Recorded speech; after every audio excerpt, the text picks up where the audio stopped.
Hello dear students, आज आपण पाहणार आहे सोल्युशन या टॉपिकमधील सर्वात महत्त्वाचे 2 पॉईंट्स. त्यातला पहिला आहे वेपर प्रेशर. तर सुरुवातीला बघूया what is mean bye vapour pressure आणि त्याच्यानंतर बघूया second important point Raoult's law. तर वेपर प्रेशरची डेफिनेशन इथे मेन्शन केलेली आहे. The pressure exerted bye vapour when dynamic equilibrium between vapor and liquid exists is called as vapor pressure. In short मध्ये pressure exerted bye vapour, जे pressure वेपरमुळे तयार होतं त्याला आपण म्हणतो वेपर प्रेशर. मग डायग्राम एक मेन्शन केलेली आहे. या डायग्राम मध्ये लिक्विड आहे आणि हा लिक्विड वेपर क्रिएट करतोय. ब्लू कलरचा जो पार्ट आहे तो मी वेपर्स दाखवलेला आहे. ठीक आहे.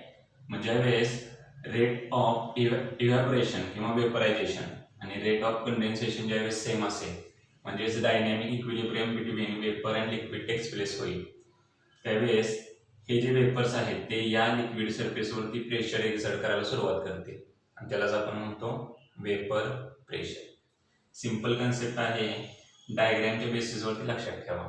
The pressure exerted by vapor is simply known as vapor pressure. Next point आहे Raoult's law. Raoult's law topic मध्ये आपण 2 वेळा पाहणार आहे. तर पहिला जो राउल्स लॉ आहे तो 2 व्होलाटाईल कॉम्पोनंट साठी आहे. ठीक आहे. मग आपल्याला या ठिकाणी माहिती असणं गरजेचं आहे what is mean by volatile. Volatile means जो सबस्टन्स इझिली वेपराइज होईल त्याला आपण म्हणतो व्होलाटाईल सबस्टन्सेस. फॉर एक्झाम्पल पेट्रोलचं इझिली इव्हॅपोरेशन टेक्स प्लेस होतं, म्हणजे वेपरायझेशन टेक्स प्लेस होतं as compare to coconut oil. ठीक आहे. कोकोनट ऑइलचे वेपर लगेच तयार होतं नाही, म्हणून पेट्रोल हा झाला व्होलाटाईल सबस्टन्स आणि कोकोनट ऑइल झाला नॉन व्होलाटाईल सबस्टन्स. ठीक आहे. तर हे 2 कन्सेप्ट लक्षात ठेवा, व्होलाटाईल आणि नॉन व्होलाटाईल सबस्टन्सेस. मग आता या टॉपिकमध्ये आपण सोल्युशन रिलेटेड पार्ट स्टडी करतोय. आता हे जे 2 व्होलाटाईल कॉम्पोनंट आहेत ते सोल्युशनचे आहेत. एक असणार आहे सॉल्व्हंट आणि एक असणार आहे सोल्यूट. तर सोल्यूट पण व्होलाटाईल आहे आणि सॉल्व्हंट पण व्होलाटाईल आहे. तर त्या बेसिससाठी आपल्याला राउल्स लॉ करायचा आहे. मग राउल्स लॉ काय सांगितलेलं आहे बघा. Statement: The law states that the partial vapor pressure of any volatile component of a solution is equal to vapor pressure of pure component multiplied by its mole fraction in the solution. तर हा जो स्टेटमेंटचा part आहे तो तुम्हाला पाठांतर करावा लागेल, पण अगोदर समजून घेणं गरजेचं आहे. तर बघा या ठिकाणी मी पार्शियल वेपर प्रेशर जे आहे त्याला म्हटलेलं आहे P1 अँड P2. आता P1 पहिल्या कॉम्पोनंटसाठी असणार आहे आणि P2 दुसऱ्या कॉम्पोनंटसाठी असणार आहे. तर हा जो पार्शियल वेपर प्रेशरचा पार्ट आहे तो कोणावरती अवलंबून आहे, तर vapour pressure of pure component. आता vapour pressure of pure component मी मानू शकतो इथं P01 and P02 multiplied by mole fraction in the solution. मग मोल फ्रॅक्शन मी मानू शकतो कॉम्पोनंट 1 साठी x1 अँड कॉम्पोनंट 2 साठी x2. तर हा जो पार्शियल वेपर प्रेशर आहे तो vapour pressure of pure component आणि मोल फ्रॅक्शनच्या गुणाकारावरती अवलंबून आहे. म्हणजेच या ठिकाणी मी मेन्शन करू शकतो P1 is equal to P01 into x1. Similarly P2 is equal to काय होईल, तर या P2चा प्युअर वेपर प्रेशर जो असणार आहे तो P02 आणि याचा मोल फ्रॅक्शन जो असणार आहे तो x2. तर P2 ची किंमत या दोघांच्या गुणाकारावरती अवलंबून राहील. जसं या ठिकाणी P1 हा या दोघांच्या गुणाकारावरती अवलंबून आहे. तर हाच पार्ट जो आहे त्यालाच आपण म्हणतो राउल्स लॉ. तर या राउल्स लॉ साठी आपल्याला या ठिकाणी एक्सप्रेशन डाटा पाहायचा आहे. ठीक आहे. मग एक्सप्लेनेशन मध्ये बघा मी काय घेतलेलं आहे, बायनरी सोल्युशन घेतलेलं आहे. बायनरी सोल्युशन म्हणजे ज्याच्यामध्ये फक्त दोनच कॉम्पोनंट असतात. ठीक आहे. या ठिकाणी लिहिलेलं आहे कन्सिडर ए बायनरी सोल्युशन कंटेनिंग 2 व्होलाटाइल कॉम्पोनंट्स. आता हे व्होलाटाइल कॉम्पोनंट कोण आहेत, A1 आणि A2 आहेत, ज्यांचे मोल फ्रॅक्शन आहेत x1 आणि x2 आणि P1 आणि P2 हे पार्शियल वेपर प्रेशर आहेत या दोन कॉम्पोनंटसाठी आणि P01 आणि P02 हे vapour pressure of pure component आहेत, म्हणजे प्युअर लिक्विड आहेत. तर ह्या गोष्टी आपण कन्सिडर केलेल्या आहेत. ठीक आहे.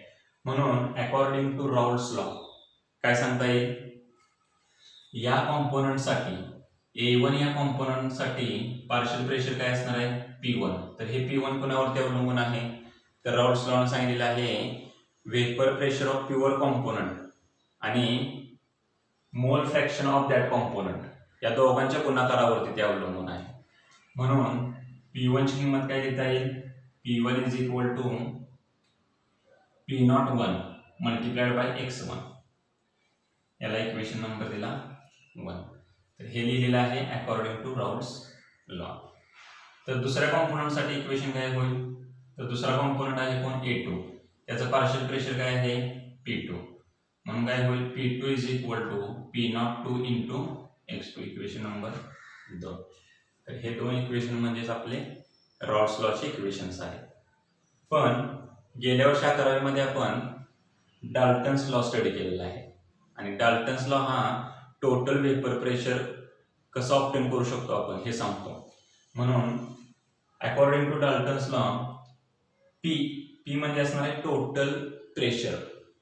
मग टोटल प्रेशर हे कोणावरती अवलंबून असेल, P1 वरती आणि P2 या दोघांची बेरीज करावी लागेल. म्हणून P इज इक्वल टू लिहिलेले आहे P1 प्लस P2. देअरफॉर या इक्वेशन मध्ये या दोन इक्वेशनच्या किमती इन्सर्ट करायच्या. काय होईल equation, P is equal to P01 x1 plus P02 x2. ठीक आहे. मग गेल्या एक प्रिव्हियस लेक्चर मध्ये आपण एक पॉइंट पाहिला होता कोणासाठी, मोल फ्रॅक्शन साठी. सोल्युशनचं मोल फ्रॅक्शन कसं असतं, x1 plus x2 is equals to 1. तर त्याच्यानुसार मी इथं x2 ची किंमत घेतलेली आहे, x2 is equal to 1 minus x1. तर put this value of x2 in this equation. काय होईल, P इज इक्वल टू हे आहे असेल P01 x1 प्लस P02 आणि x2 ची किंमत मात्र आता काय 1 मायनस x1, 1 मायनस x1. तर हा पार्ट मल्टिप्लाय करा. नेक्स्ट स्टेप होईल P02 मल्टिप्लाइड बाय 1 काय येईल P02 मायनस x1 ला मल्टिप्लाय केल्यानंतर काय होईल P02 इंटू x1. तर या इक्वेशन मध्ये कॉमन कोणता पार्ट आहे सांगा, तर हा x1 आणि हा x1, त्याला आपण सेपरेट काढूया. तर हा x1 कॉमन घेतला राहील काय P01 आणि हा minus P02, P01 minus P02 into काय आला x1 राहिलाय कोण, हा P02. तर हे इक्वेशन आलं नंबर 3. तर हे लक्षात ठेवा, इक्वेशन 1, इक्वेशन 2 आणि इक्वेशन 3 जे आहे ते different forms of Raoult's law आहे. ठीक आहे. तर या इक्वेशनसाठी आपण ग्राफिकल रिप्रेझेंटेशन सुद्धा बघू शकतो. तर इथं मी मेन्शन केलेलं आहे, the graph of equation 1, 2 and 3 are shown in below figure. तर या ठिकाणी 3 ग्राफ आहेत आणि डायग्राम मात्र फक्त एकच आहे. 3 वेगवेगळ्या डायग्राम न काढता आपण एकाच डायग्राम मध्ये 3 ग्राफ दाखवलेले आहेत. तर हे केअरफुली तुम्ही लक्षपूर्वक बघा. तर वाय ॲक्सिस जो घेतलेला आहे मी तो आहे वेपर प्रेशर आणि एक्स ॲक्सिस जो घेतलेला आहे तो मी आहे मोल फ्रॅक्शन. आता सुरुवातीला आपण ग्राफ जो काढणार आहे तो इक्वेशन 1 साठी काढूया. ठीक आहे का. मग इक्वेशन 1 साठी मी इथं मेन्शन केलेलं आहे फॉर P1 वर्सेस x1. हा जो पार्ट आहे P1 आणि हा x1 या दोघांसाठी आपल्याला ग्राफ काढायचा आहे. म्हणून for P1 versus x1 it becomes a straight line. का? कारण का हे जे इक्वेशन आहे ते आहे y is equal to mx plus c च्या फॉर्मॅटमध्ये, म्हणजे स्ट्रेट लाईनच्या फॉर्मॅटमध्ये. ठीक आहे का? म्हणून या इक्वेशनसाठी आपल्याला स्ट्रेट लाईन भेटते. मग ही स्ट्रेट लाईन ऑप्टेन करताना आपण पॉईंट्स ऑप्टेन केलेत बघा. P1 इज इक्वल टू 0, म्हणजे या P1 ची किंमत 0 होऊ शकते. कधी? ज्यावेळेस x1 ची किंमत आपण 0 घेतो त्यावेळेस. या ठिकाणी x1 ची किंमत 0 घेतली तर हा मल्टिप्लिकेशन पार्ट 0 येणार आहे. ठीक आहे. आणि दुसरी कंडिशन आहे P1 is equal to P01.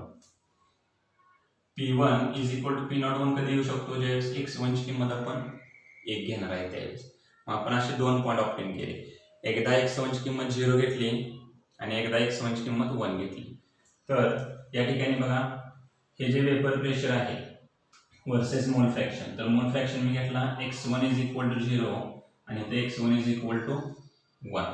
तर बघा, ज्यावेळेस x1 0 आहे त्यावेळेस P1 ची किंमत किती आहे? 0 आहे. त्यावेळेस पॉईंट वेपर प्रेशरचा कुठे येणार आहे? या ठिकाणी. आणि ज्यावेळेस P1 is equal to P01 आहे त्यावेळेस x1 ची किंमत किती आहे? 1. तर x1 ची किंमत 1 आहे त्यावेळेस वेपर प्रेशरची किंमत किती आहे? P01. तर हा पॉईंट आला या ठिकाणी. हे समजून घ्या केअरफुली. आता दुसऱ्या ग्राफमध्ये जाऊया. दुसरा ग्राफ कोणा वर्सेस आहे? P2 वर्सेस x2, म्हणजे या इक्वेशनसाठी. मग आता मला हाच पार्ट असा न दर्शवता हे जे वेपर प्रेशरचा y ॲक्सिस आहे तो मी या साईडला घेतलेला आहे. वेपर प्रेशरचा ग्राफ या साईडला, आणि मोल फ्रॅक्शन आहे तो x2 इज इक्वल टू 0 आणि x2 इज इक्वल टू 1, म्हणजे याच्या रिव्हर्स पोर्शनमध्ये घेतलेला आहे. फक्त y ॲक्सिस या ठिकाणी होता, y ॲक्सिस या ठिकाणी गेला. आणि त्यावेळेस मात्र आता जे ग्राफ फॉर्मेशन एक्सप्रेस होईल ते काय होईल बघा. P2 इज इक्वल टू 0 आहे ॲट x2 ची किंमत ज्यावेळेस 0 असते. या P2 ची किंमत 0 आहे ज्यावेळेस हा x2 0 असेल, म्हणजे मल्टिप्लिकेशन याचं 0 होईल. त्यावेळेस त्याचा पॉईंट असणार आहे x2 इज इक्वल टू 0 ला या ठिकाणी. आणि ज्यावेळेस x2 इज इक्वल टू 1 असेल त्यावेळेस P2 ची किंमत P02 असेल. x2 ची किंमत 1 येईल त्यावेळेस P2 हा P02 च्या इक्वल असेल. तर तो पॉईंट येईल या ठिकाणापासून ते या ठिकाणापर्यंत, हा P02. तर हा आपण लाईनने जॉईन केलेला आहे. तर हा आला दुसरा ग्राफ. आणि आता तिसरा ग्राफ आहे तो सोल्युशनसाठी. हा होता पार्शियल प्रेशर फॉर कॉम्पोनंट 1 आणि हा होता पार्शियल प्रेशर फॉर कॉम्पोनंट 2. आता मात्र सोल्युशन म्हणजे इक्वेशन 3 साठी आपल्याला पॉईंट ऑप्टेन करायचा आहे. मग बघा काय घेतलेलं आहे मी. For P versus x1 it become also straight line. बघा या ठिकाणी मी P is equal to P02 at x1 is equal to 0, या इक्वेशनमध्ये मी जर x1 ची किंमत 0 घेतली तर हा पूर्ण गुणाकार 0 होईल आणि फक्त काय राहील? P02. म्हणून P बिकम्स P02 ज्यावेळेस x1 इज इक्वल टू 0 असेल. मग आता या ठिकाणी बघा x1 ची किंमत 0 आहे त्यावेळेस जी किंमत आलेली आहे P ची ती किती आहे? P02. मग P02 ची किंमत x1 साठी इथे दिलेली आहे मी P02. Similarly P is equal to P01 at x1 is equal to 1. आता x1 ची किंमत 1 ठेवायचं.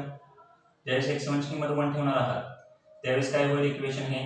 P1 minus P01 minus P02 plus P02. तर हा P02 आणि हा P02 कॅन्सल होईल आणि राहील फक्त P01. म्हणजे ज्यावेळेस x1 ची किंमत 1 आहे त्यावेळेस वेपर प्रेशरची किंमत P01 आहे. बघा x1 ची किंमत ज्यावेळेस 1 आहे त्यावेळेस प्रेशरची किंमत किती आहे? P01. त्यामुळे तुम्ही हा पॉईंट आणि हा पॉईंट जॉईन करू शकता. तर मी इथे ब्लॅक कलरने तो जॉईन केलेला आहे. तर ही लाईन आहे इक्वेशन 3 साठी. ब्ल्यू कलरची लाईन आणि रेड कलरची जी लाईन आहे, आता हा जो रेड कलर आहे तो कोणासाठी असणार आहे? x1 च्या किमतीसाठी, म्हणजे या किमतीसाठी. म्हणजे ग्राफ 1 जो आहे तो रेड कलरचा आहे,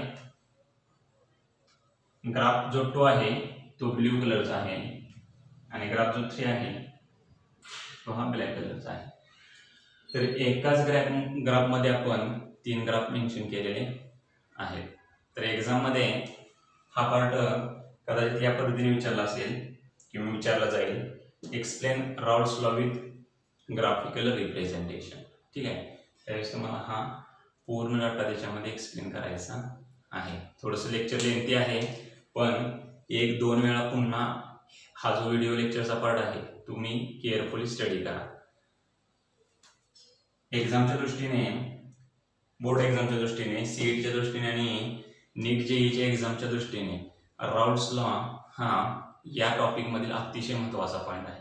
म्हणून तुम्ही सर्वांनी वन्स अगेन किंवा 2-3 वेळा हे व्हिडिओ लेक्चर रिपीट मोडमध्ये स्टडी करा. नेक्स्ट लेक्चरला भेटूया, तोपर्यंत टेक केअर.